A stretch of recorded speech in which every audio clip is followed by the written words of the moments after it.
In less than 14 hours, Hurricane Milton will make landfall on the western coast of Florida. Winds will be fierce at well over 100 miles per hour, with storm surges reaching up to 15 feet and up to 18 inches of rain. It's looking like the storm of the century. I'm here with leaders of my administration who are in the front lines preparing for this storm and will brief me and our latest efforts.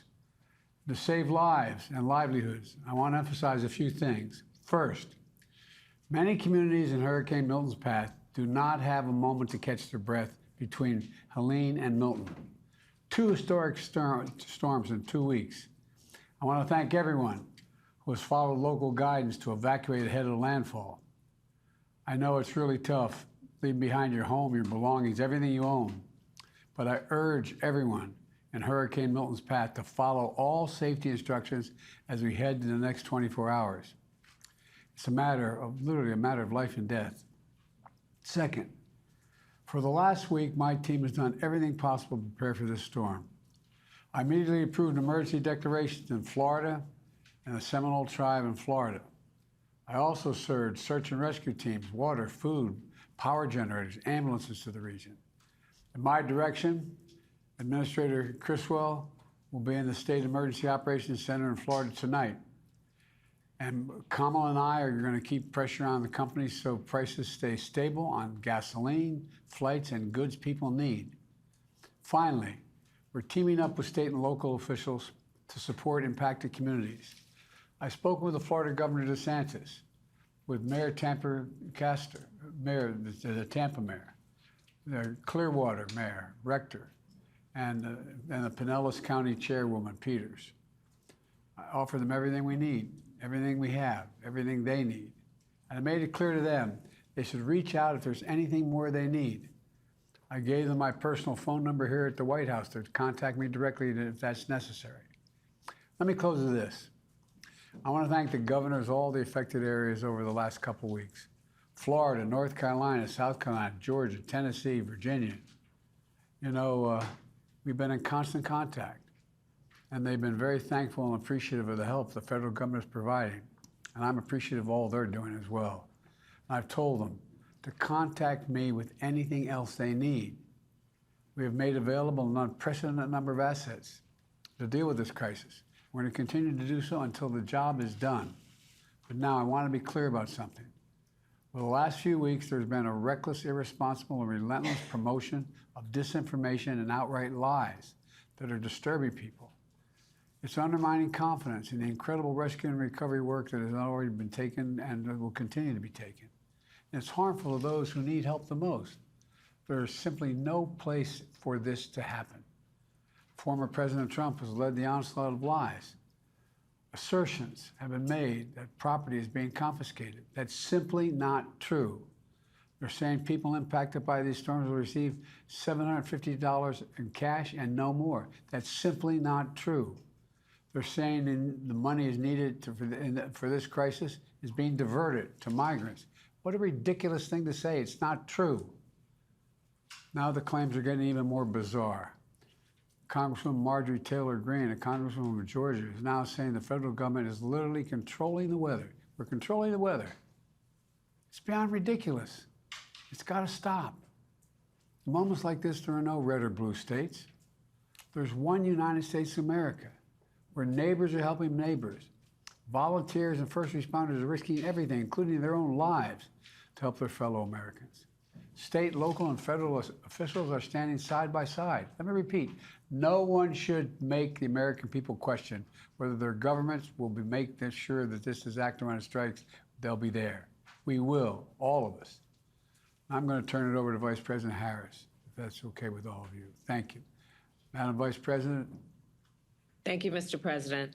And Liz, thank you for the work that you have been doing. As the President said, we've been working around the clock to prepare for Hurricane Milton and to ensure that people are safe, including ensuring federal, state, and local resources are being coordinated in a smart and efficient and effective way. We have also been in constant contact with the leaders in Florida to make sure that we are cutting any red tape that might get in the way of getting relief to folks, to make sure also that communities receive the resources and the support that they need as quickly as possible. Already, we have sent more than 1,000 federal personnel to be on the ground in Florida to assist with what needs to happen in the state to prepare for this hurricane, and we will continue to scale up those efforts. To the people of Florida, and in particular, the people of the Tampa region, we urge you to take this storm seriously. As has been said before, this is a storm that is expected to be of historic proportion. And many of you, I know, are tough and you've ridden out these hurricanes before. This one's going to be different. And so we ask you that by every measure, understand it's going to be more dangerous, more deadly, and more catastrophic. So please listen to your local officials. They know what they're talking about. They know what they're doing. And if you are told to evacuate, please evacuate immediately. Do not wait until it is too late. And in the hours and days ahead, President Biden and I and our administration will continue to do everything we can to protect the people who have been in the path of this storm. And once the storm has passed, we will be there to help folks recover and rebuild, as we continue to do for those communities in Florida, Georgia, North and South Carolina, and across the Southeast who have been devastated by Hurricane Helene.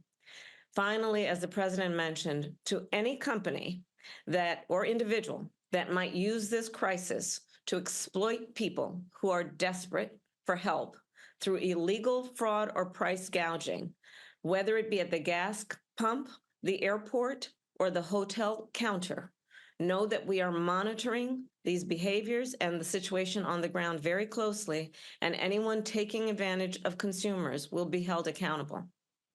The bottom line is this hurricane poses an extreme danger, and we urge everyone in Florida to take extreme caution. And we are with you, and we will get through this together. And with that, I will hand it over to Homeland Security Advisor Liz Sherwood-Randall. Thank you, Madam Vice President.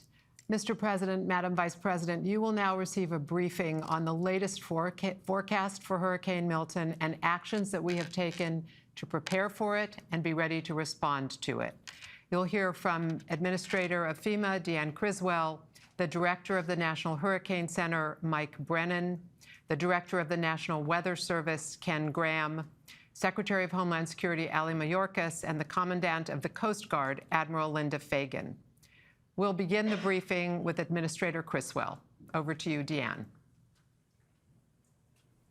Thank you, Liz. Mr. President, Madam Vice President, I just want to assure you we are taking this storm very seriously. As you will hear from Dr. Brennan shortly, Milton is currently a Category 4 storm and will remain a hurricane as it crosses over Florida. At your direction, Mr. President, I will be traveling down to Tallahassee tonight to embed at the State EOC to meet with my team as well as our state partners. And I will be there to assess the damages and the impacts immediately following the storm, working in close coordination with the state to ensure that they have everything that they need to support their priorities. As you have always directed me to do, I am leaning forward to make sure that we are strategically placing our resources and our teams to be able to rapidly respond in Florida.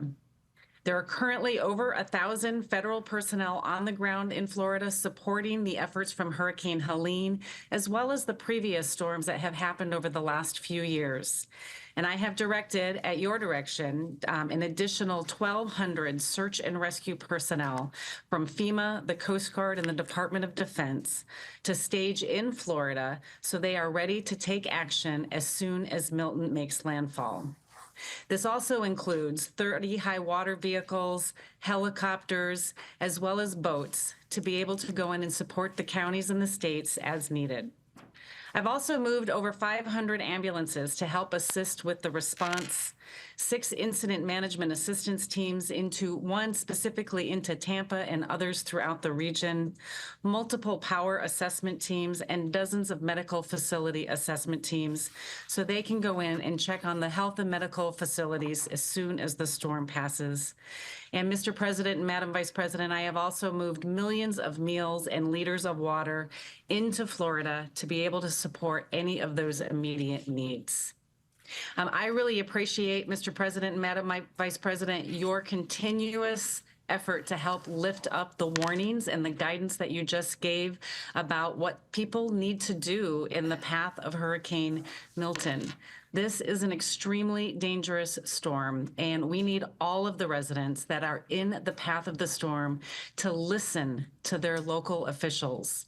They will tell you if there's still time to evacuate or what you need to do if you are still where you're at. They will give you the right information about what you need to do to protect yourself where you are at right now. Sometimes just traveling a few miles inland can mean the difference between life and death, and nobody has to lose their life as a result of this storm. So in short, Mr. President and Madam Vice President, I assure you we are taking this storm extremely seriously. We are focused, and we are ready to support the people of Florida.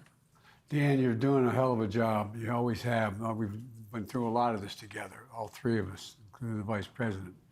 And I have one question right now, though. What are you most worried about today and into tomorrow? And what messaging can we do to help people in the hours before it makes landfall?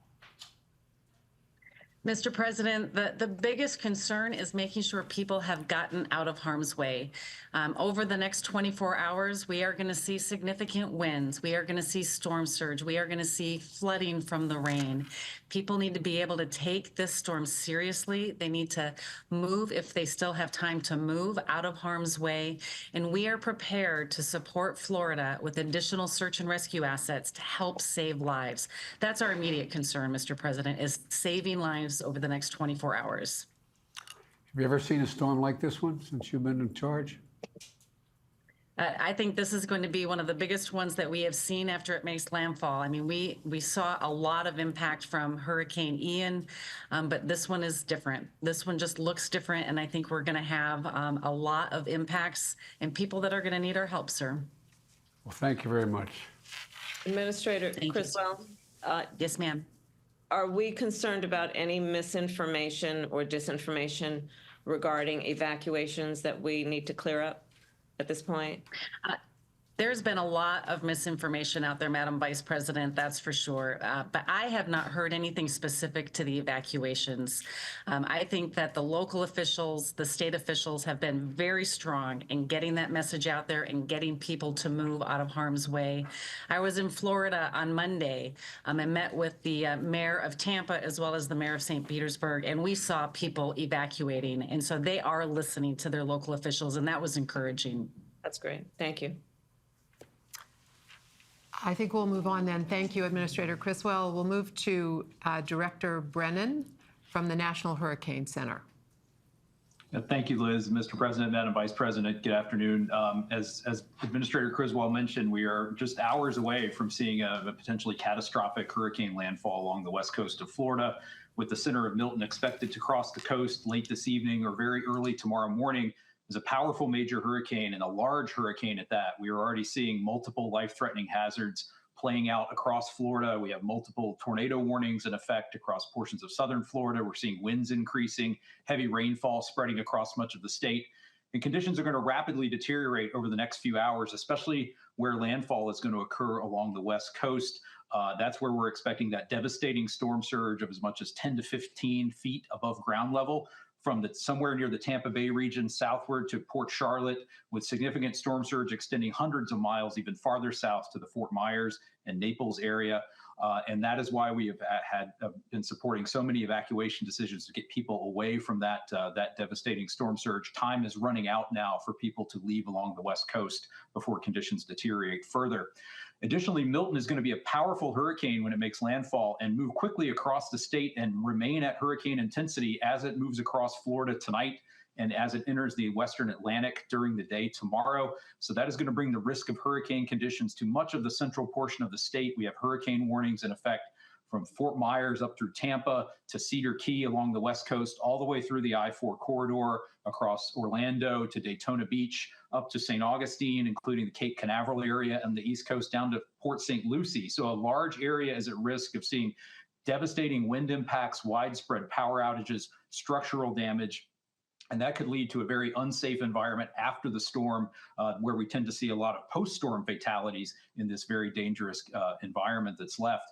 Additionally, we are expecting very heavy rainfall, 6 to 12 inches, amounts as high as 18 inches across the heavily populated I-4 corridor from Tampa to Orlando to Daytona Beach, which could lead to widespread catastrophic and life-threatening flash flooding and urban flooding tonight and into Thursday in that area. And that's an area where we lost about 16 people in Hurricane Ian to that same type of flooding. So there's a tremendous risk to both life and property there. I do want to thank the administrator and FEMA and her for her team's support and our coordination on that. And I finally want to thank the NOAA and Air Force Reserve hurricane hunters who've been flying into Milton for days now, providing us just tremendously valuable direct data that has really helped inform our life-saving forecast and warnings. So thank you, Mr. President, Madam Vice President.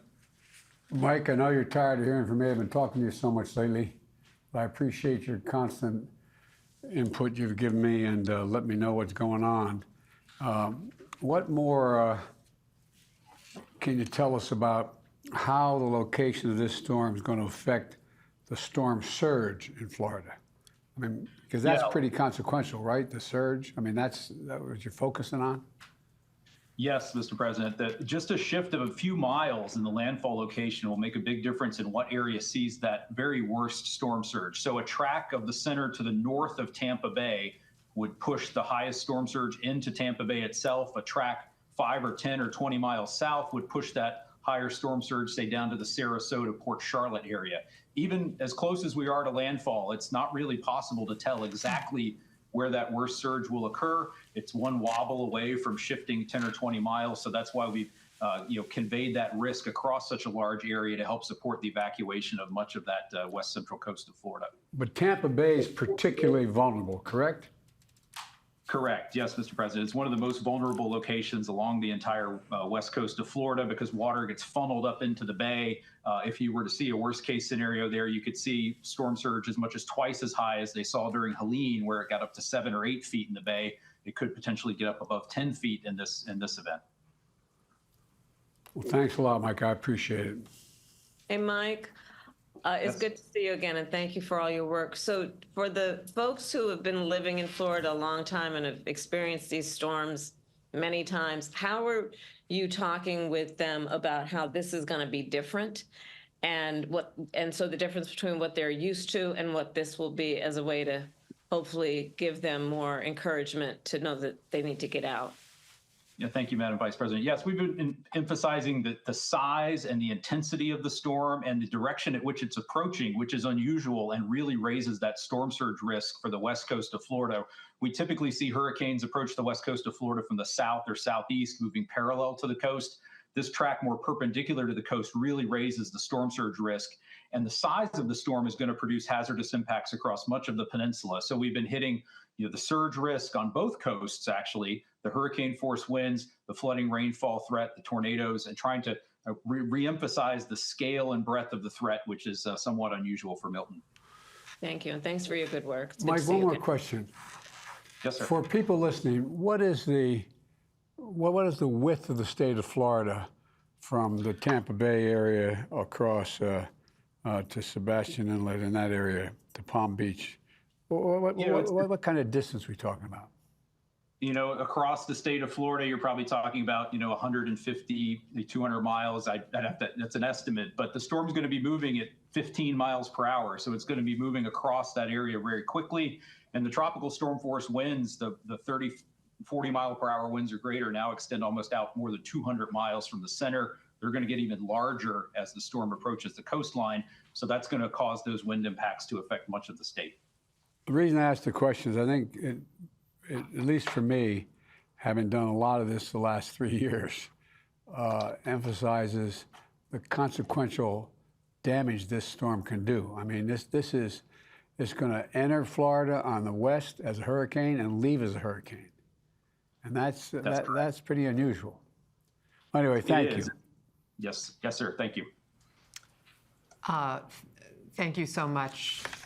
We will move on now to the National Weather Service Director, Ken Graham.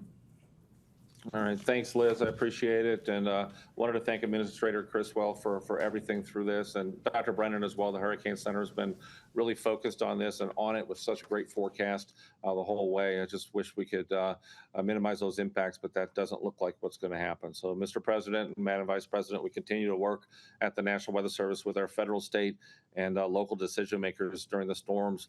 Look, we actually have our scientists embedded with FEMA, the state and local emergency operations centers, and we also have our scientists embedded with the U.S. Coast Guard District 7 to really help out with these decisions to make sure they're right there to answer the questions as they come up.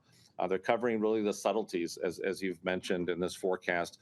Dr. Brennan mentioned those small changes can make a big difference. Little wiggles really do matter. Those small wobbles make a difference in the storm surge. And all these big storms, they wobble and wiggle all the way in. We'll see that happening as this gets closer to landfall. So as Administrator Criswell said, listen to those local officials. I can't stress enough, 30 years with NOAA, 30 years in the Weather Service.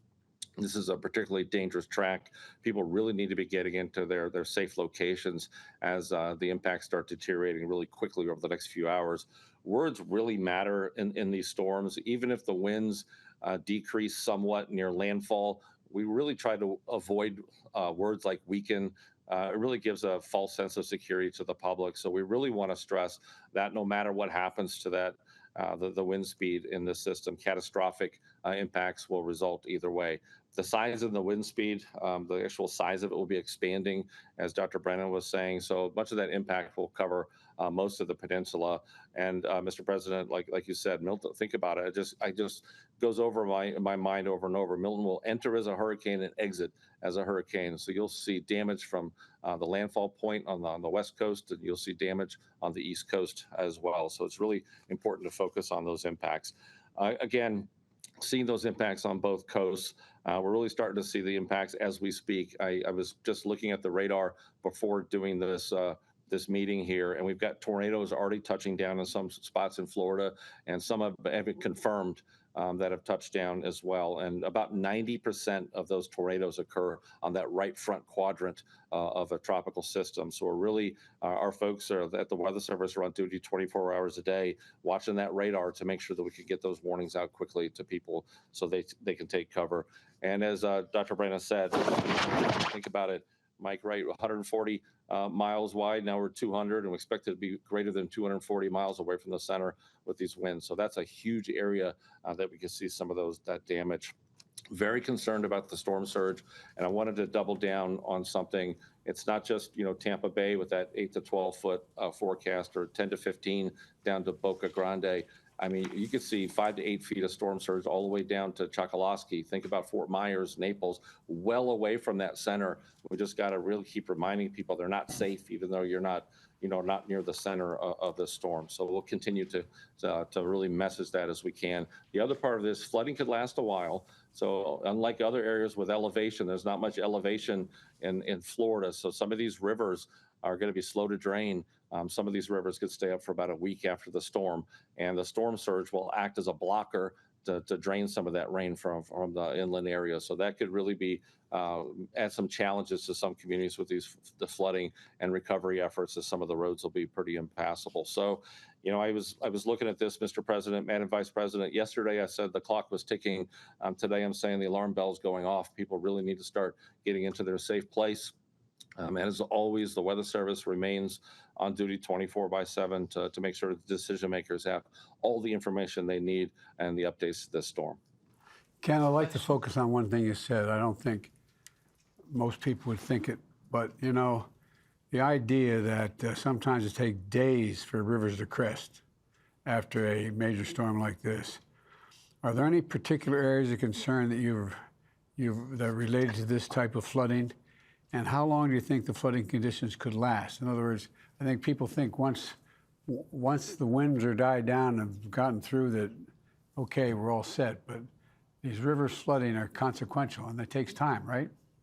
It takes time. That storm surge pushes up every nook and cranny of Florida. So it goes up bays, goes up rivers, it fills in all these areas. And then you add that incredible amount of rainfall, and that rain can't drain because the storm surge has it blocked. So just really looking at some of the areas in Hillsborough River, Alafaya River, the Peace River, some of these type of traditional places that could flood, we really got to watch those areas and those communities. So it takes quite a while for that water to drain. Thank you very much. Hey, Ken, I have a question for you. You mentioned words matter, and I know there's a lot of media following this briefing. So there have been, we've gone from a Cat 5 to a Cat 4, and the language that a lot of folks have been using is downgrade.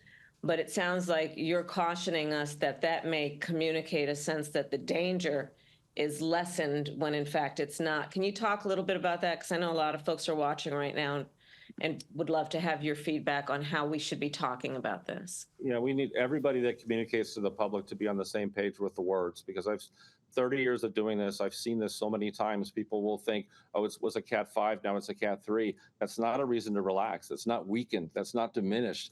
That means that we've expanded the wind field. The impacts don't change associated with that. And I've seen this in Hurricane Florence and other historic hurricanes. So we have to be mindful of the words that we use and focus on those impacts. Those impacts haven't changed no matter what the wind speed does over the next 24 hours. Thank you. That's very helpful. Thank you. Thank you, Director Graham. We'll go now to Secretary Mayorkas, the Secretary of Homeland Security. Ali, over to you. Thank you very much, Liz. Mr. President, Madam Vice President, if I can just pick up on the important phrase, the words matter. I want to thank you for the strength and moral clarity with which you have been speaking to bat down false information that is being spread. That false information is only hurting survivors in need of help. And it is also hurting the first responders who are so bravely risking their lives to deliver that help to the survivors. Mr. President, Madam Vice President, we are executing on your directive to not only rely on FEMA to provide emergency relief, but to draw upon other resources throughout the Department of Homeland Security and throughout the federal government, throughout your administration. I know you will hear from the Commandant of the United States Coast Guard, Linda Fagan. The United States Coast Guard has deployed almost 1,300 personnel to Florida, not just for search and rescue, but also to ensure the safety and security of the port of Tampa, which is a critical lifeline for supplies that are needed by Florida and elsewhere. I want to also say that our U.S. Customs and Border Protection has devoted search and rescue personnel as well as other parts of our department. To give you just a quick snapshot of some of the resources that are devoted from other parts of the administration, the Department of Defense is providing search and rescue, commodity movement, commodity distribution, and security to Florida. We already have 1.5 million meals and 2.8 million liters of water ready to provide to people in need. The U.S. Army Corps of Engineers is providing temporary power, temporary roofing, debris removal support, and engineering expertise. The U.S. Forest Administration is also providing debris removal. This is absolutely critical so that our search and rescue personnel can reach the people in need and provide them with the humanitarian relief upon which they rely. Health and Human Services is providing hospital and health-related support. The Small Business Administration has dedicated 137 personnel to assist people who have lost or whose businesses are destroyed, to get them back up on their feet and understand what resources are available to them. We have an entire administration dedicated to this effort at your direction. And with that, I'll pause. Hey, Ali, Mr. Secretary, do you have everything you need from all the federal departments and the agencies in support of this response? Is there anything lacking? We certainly do have all of the resources. We are well positioned to continue to respond to Hurricane Helene, to respond to Hurricane Milton. Mr. President, we are meeting the moment and meeting the challenges because of the extraordinary people who've spoken before me. Well, I want to thank the governors. They've stepped up.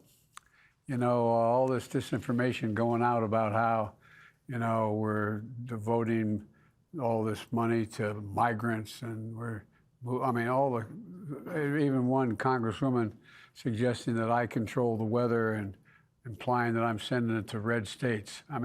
It's stuff off the wall. It's like out of a comic book. But, people, when they're in trouble, or for example, and I asked this to our administrator, they said that you get $750 and that's it. You lost everything, you get $750. That's not it. That's just you give you immediately what you need to get by the next day, to get a prescription, to get a whatever. Are you getting calls already about what we're going to be able to deliver for people who get in trouble? We are, Mr. President. Let me say that one of the false narratives is that the federal employees who are actually delivering assistance will take an individual's land, and that is causing individual survivors not to approach the people who are there to help and obtain the relief to which they are entitled and that we have available to them. And the Vice President knows very well, as a former prosecutor, that false information only is fuel for the criminal element to exploit individuals in positions of vulnerability. And Madam Vice President, your words at the outset were so very important for that reason. Thank you. Mr. Secretary, I want to thank you and the folks in your agency working with FEMA, NOAA, and all the federal agencies. I've been on the ground, and the work that you all have been doing to coordinate with local and state law enforcement and first responders has been outstanding. It really does show the best of the kind of work that we do in a moment of crisis to work together. So I applaud the folks that work with you and your leadership in that regard. Thank you, Madam Vice President. Thank you, Secretary Mayorkas. We'll go now to Admiral Linda Fagan, the Commandant of the U.S. Coast Guard.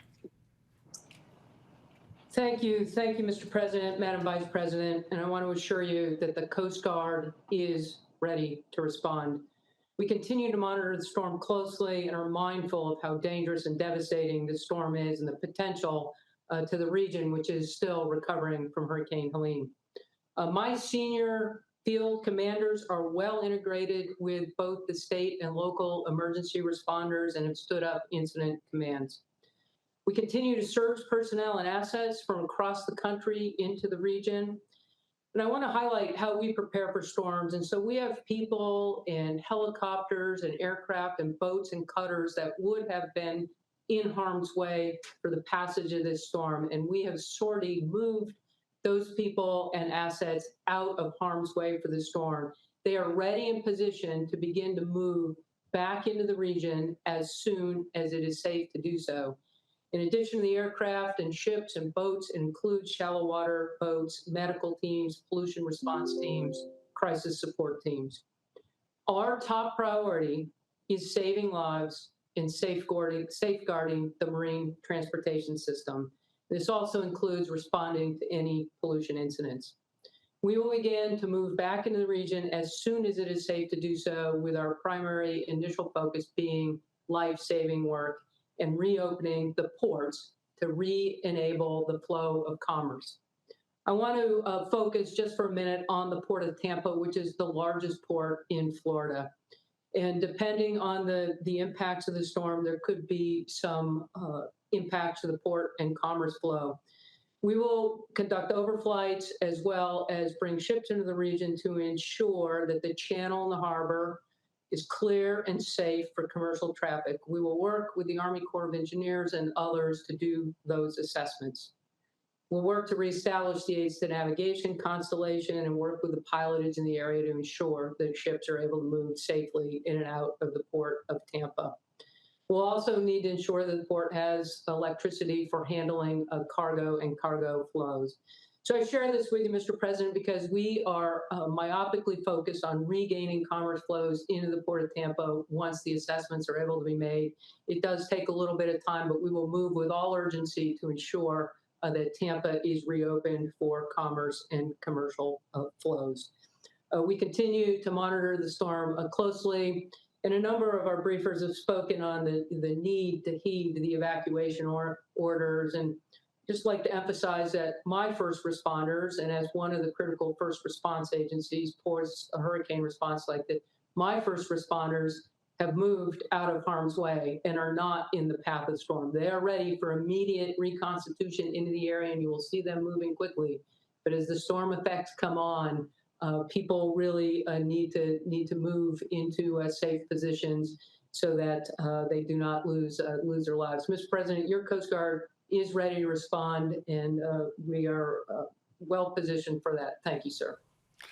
Admiral, one of the things that I don't know whether people have not been through any kind of hurricane in the past may not understand is that when the rainfall and the flood surge are significant, but these elevated water levels are likely to be accompanied by large and destructive waves. It's not just the water rising, there's significant waves.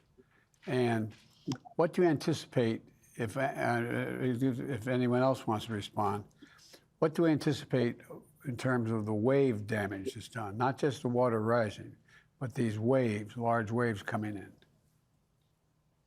Sir, I'll just touch on the impact of the water and just the flow and significance of any kind of increased water flow, storm surge, whether it's wave driven or otherwise. It creates conditions that are incredibly hazardous to life. People can't swim or save themselves, which again just emphasizes why it's so critical that people evacuate and get themselves out of harm's way. And that allows then for the assessment with regard to any property or property impacts.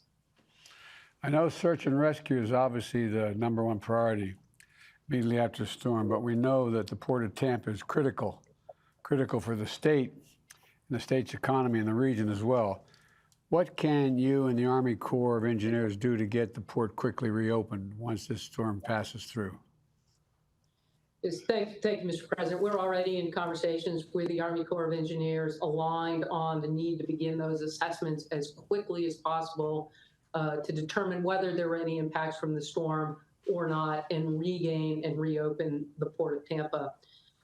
The Port of Everglades is also a critical port on the east coast of Florida. The Port of Everglades remains open for fuel tankers to ensure that commerce continues to flow into the state from other ports that are not in the direct impact of the storm. But sir, I assure you, we in the Corps of Engineers are already in conversation with regard to what it will take to reconstitute the Port of Tampa, and we will lean into that work as quickly as possible.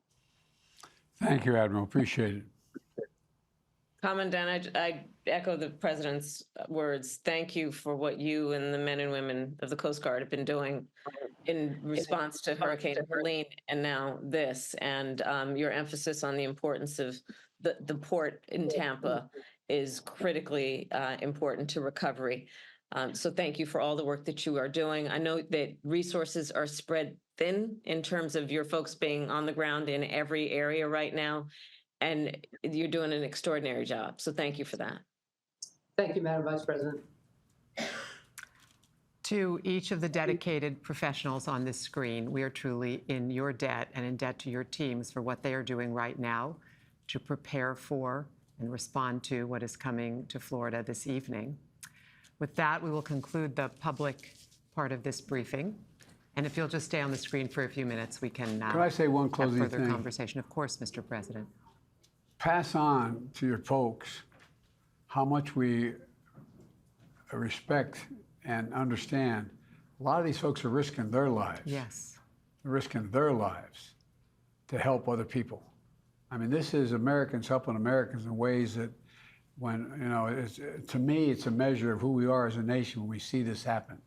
And it constantly happens. Americans stepping up to help other Americans and risking their lives. So thank all these first responders. It really matters. Really, from the bottom of our heart, thank you, thank you, thank you.